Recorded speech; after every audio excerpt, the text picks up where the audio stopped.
Hi అండి, నమస్తే. నేను మీ Radhika. Welcome back to Radhika's kitchen and ideas.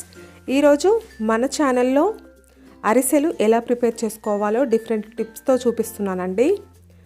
Friends, ఇప్పుడు వీటిని ఎలా ప్రిపేర్ చేసుకోవాలో చూద్దాం.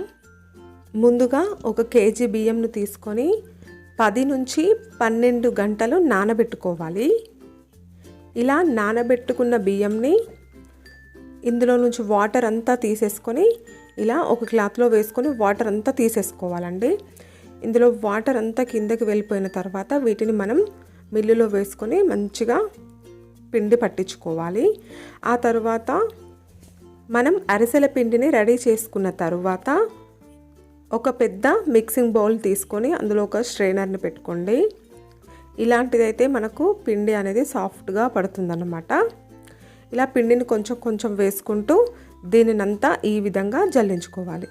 ఇలా జల్లించుకున్న పిండిని నేను చూపిస్తున్న విధంగా ఈ విధంగా మొత్తం ప్రెస్ చేసుకొని ఇలా పెట్టుకోవాలి. ఎందుకంటే ఫ్రెండ్స్, మనము ఇలా పెట్టుకున్నాం అనుకోండి, డైరెక్ట్గా పిండి అంతా ఆరిపోయి మనకు అరిసెలు అనేటివి కరెక్ట్గా రావు. అందుకనే పిండినంతా ఈ విధంగా ఇలా ప్రెస్ చేసుకొని పక్కన పెట్టుకోవాలి. మనం ఇప్పుడు పాకం రెడీ చేసుకోవాలి కదా, అప్పటి వరకు ఈ పిండి అనేది ఆరిపోకుండా ఉండడానికి ఈ విధంగా పెట్టుకొని పక్కన పెట్టుకోండి. ఆ తర్వాత బెల్లంని తురుముకొని పెట్టుకోవాలి. నేను కేజీ బియ్యం తీసుకున్నానండి. కేజీ బియ్యానికి 750 గ్రామ్స్ బెల్లంని తీసుకొని తురుముకొని పెట్టుకున్నాను. ఆ తర్వాత స్టవ్ ఆన్ చేసుకొని ఒక కడాయిని పెట్టుకోండి. ఇది వేడెక్కిన తర్వాత మనం ముందుగా ప్రిపేర్ చేసి అంటే తురుముకొని పెట్టుకున్న బెల్లాన్ని అంతా ఇందులో వేసుకోవాలి. 750 గ్రాములు అంటే 3 పావు కేజీలు అన్నమాట. ఈ విధంగా ఇందులో బెల్లం వేసుకున్న తర్వాత ఇందులో 1 టీ గ్లాస్ వాటర్ వేసుకోవాలి. వాటర్ వేసుకొని ఈ బెల్లం అంతా కరిగే విధంగా ఈ విధంగా కలుపుతూ ఉండాలి, మంటను హై ఫ్లేమ్లో పెట్టుకొని. ఇలా కలుపుతూ ఉంటే బెల్లం అంతా కరిగిపోతుంది. ఇప్పుడు మనం మంటను చిన్నగా పెట్టుకొని ఇలా చేస్తూ ఉండాలి. మనకు పాకం రెడీ అయిందో లేదో తెలుసుకోవడానికి ఒక గిన్నెలో వాటర్ తీసుకొని ఈ విధంగా కొంచెం వేసుకొని చూసుకోవాలి. చూసారు కదా ఫ్రెండ్స్, నేను వీడియోలో చూపిస్తున్న విధంగా ఈ విధంగా వేసుకొని మనకు ఉండకు వచ్చిందనుకోండి, ఇంకా పానకం రెడీ అయిపోయింది. చూసారు కదా ఫ్రెండ్స్, పాకం రెడీ అయిపోయింది. ఈ విధంగా రెడీ అయిపోతే సరిపోతుంది.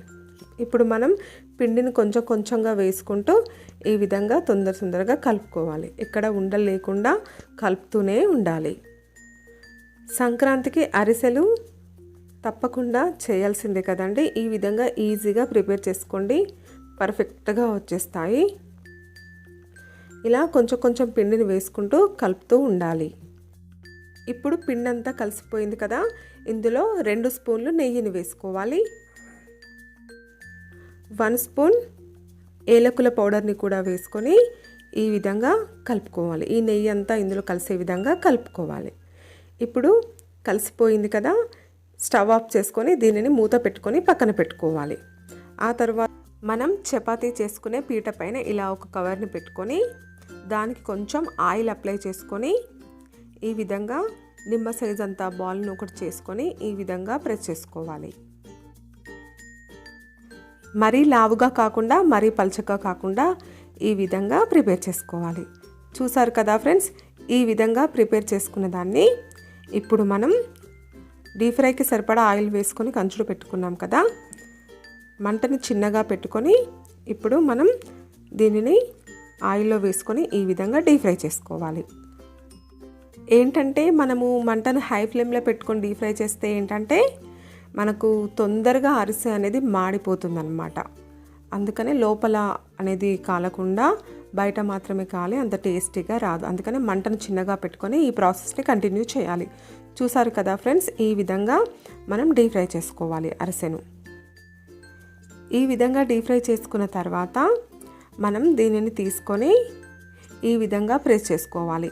ఎందుకంటే మనం ఎక్కువ గట్టిగా ప్రెస్ చేసామనుకోండి, ఇందులో నుంచి మరీ డ్రైగా అయిపోతుంది అనమాట. కొంచెం అలా ప్రెస్ చేసి పక్కకు తీసుకోవాలి, ఒక ప్లేట్లోకి తీసుకోవాలి. చూసారు కదా ఫ్రెండ్స్, ఈ విధంగా ఇంకొకటి కూడా వేసి చూపిస్తున్నాను. అరిసెలకు ఎక్కువ ముదురు పాకం అయితే అస్సలు తీసుకోవద్దు ఫ్రెండ్స్, ఇదైతే గుర్తుపెట్టుకోండి.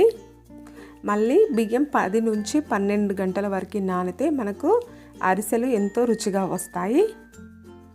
మనం ఆయిల్లో అరిసె వేసిన వెంటనే గరిటె అయితే పెట్టద్దు. పెట్టడం వల్ల ఏంటంటే మనకు గరిటెకు అనేది పిండి అతుక్కుపోయి అరిసె అనేది కట్ అయ్యే ఛాన్సెస్ ఉంటాయి. కాబట్టి ఇలా కొంచెం ఫ్రై అయిన తర్వాత బ్యాక్ సైడ్ తిప్పుకోవాలి. చూసారు కదా ఫ్రెండ్స్, ఈ విధంగా ఈజీగా ప్రిపేర్ చేసుకోండి, పర్ఫెక్ట్గా వచ్చేస్తాయి.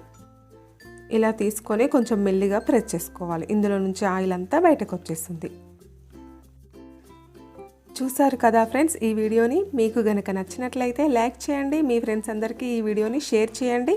ఇలాంటి మరెన్నో వీడియోస్ పొందడానికి నా ఛానల్ని సబ్స్క్రైబ్ చేసుకోవడం మాత్రం అస్సలు మర్చిపోకండి. Thank you for watching.